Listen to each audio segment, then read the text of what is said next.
Hey everybody, it's April Henry back from my 33rd Facebook Live. You can watch all my previous ones on my website, aprilhenry.com, or my YouTube channel, which is also called April Henry.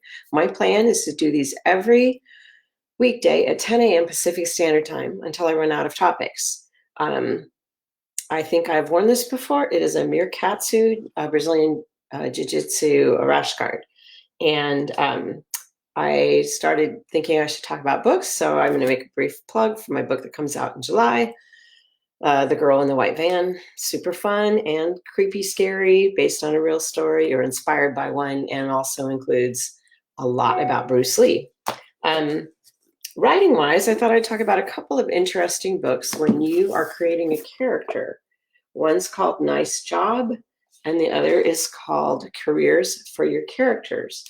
Both of these books help me when I'm trying to think of something interesting for my character to do, or my character's boyfriend to do, or their dad or mom. I also one time asked on Facebook if you guys could tell me some interesting jobs you had had, and those are actually now all listed on my website, either under write or under the word fun. So I was going to talk about how to spice things up, but I'm moving that till tomorrow because yesterday my new deal was announced. It's Christy Ottaviano, who has Christy Ottaviano Books at Henry Holt Macmillan, acquired two of my books. One's called Two Truths and a Lie, and one's called Back After This. And Two Truths and a Lie, it was kind of pitched as Two Can Keep a Secret meets Bad Times at the El Royale. And it's about a dwindling group of teens trapped at a creepy old motel. Well, that book actually got its start with a real creepy old motel that I got stuck in last February. I was at an event and I did my keynote for the luncheon. And then I was supposed to go sign books, and I went into the room where I thought we were signing, and there was literally no one in it. And there's just a bunch of empty tables with white tablecloths. And I thought, well, I must have the wrong room. It was a very confusing hotel. The layout was super strange. They had added to it over time, and there wasn't any signage. Facts that I am totally using in my book. So I finally found someone, and they told me that a blizzard was blowing in, and everyone who lived in this state had already taken off. The only people who didn't take off were people who maybe lived in that small town, or people who were like me, who had flown into the airport, which only had like one flight a day. So we ended up being stranded. We were told that we wouldn't get out for at least 3 more days. And it was awful. It was like, well, the hotel didn't even have lunch or dinner. And you couldn't really go anyplace outside because the snow was so bad.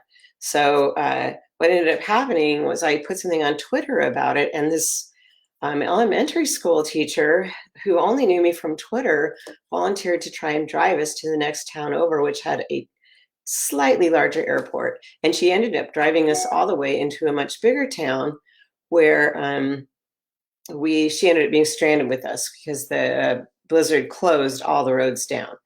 She was just amazing. She was so helpful. But somewhere in there, I'd already started thinking, I want to write one of those books.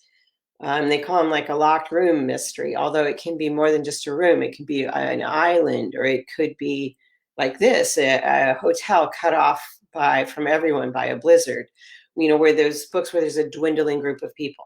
So I had that thought while I was still at the hotel. So the hotel was very strange. I started taking pictures, like the corridors were endless, and they had no numbers, and they had added on to the hotel. So there were rooms on the first floor that began with 1, and other rooms that began with 3. On the second floor, there were rooms that began with 2 and began with 4, and there was no signage. So you would just walk up and down these corridors, taking different turns, feeling like you were in exactly the place you had been before, and then suddenly you would stumble upon your room.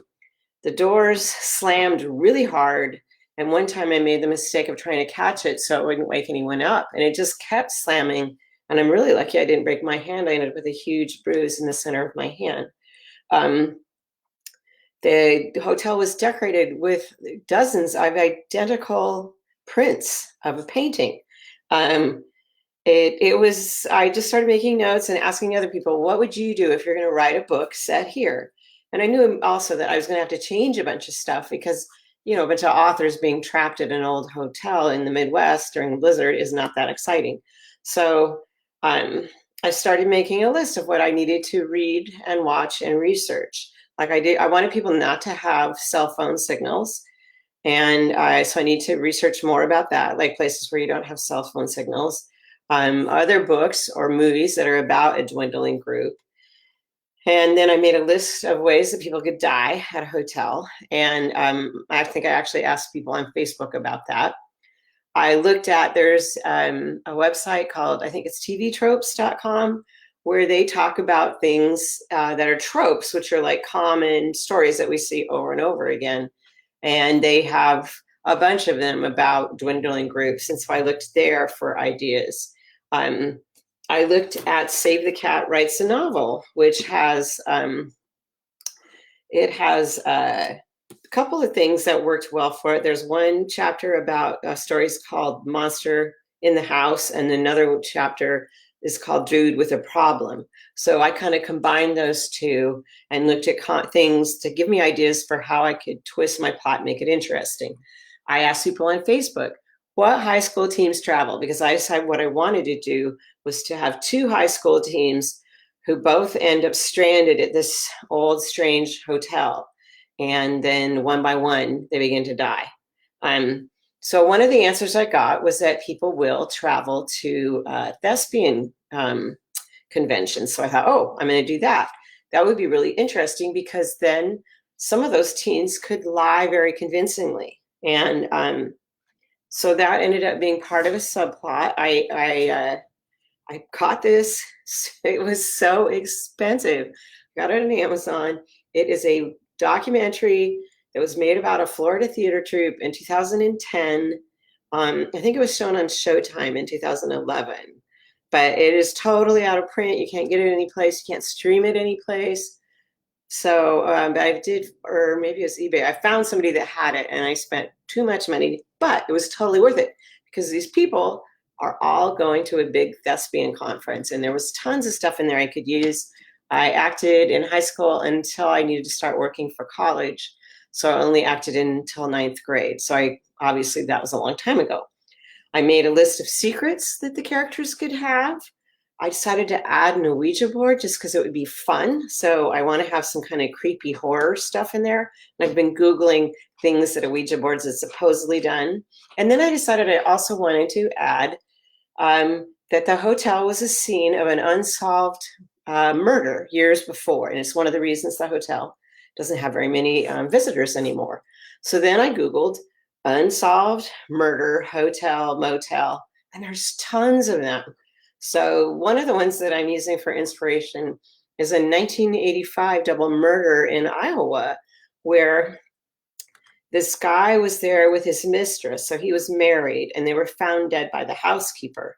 But it looked like that they were there with someone that they knew, that there was no, it wasn't a surprise. And the killer had carved a bar of soap and written one word, "this," on the bathroom mirror. And another perplexing component is that the hotel had actually been hosting a mortician's conference that weekend. So I'm going to use parts of that in my story. They've never solved that murder. There were people that were suspects, but they all had alibis. So I think I'm going to add that something like that happened in the hotel years ago. So those are some examples of how you could use a real life story to start pinging up ideas and making it bigger, making it worse, making it more exciting so that you can tell a story. So tomorrow I'll be back with some ideas about how to spice your story up. And Friday's Ask Me Anything, so feel free to ask me anything you want now or later. And I'll see you guys Friday. Bye-bye.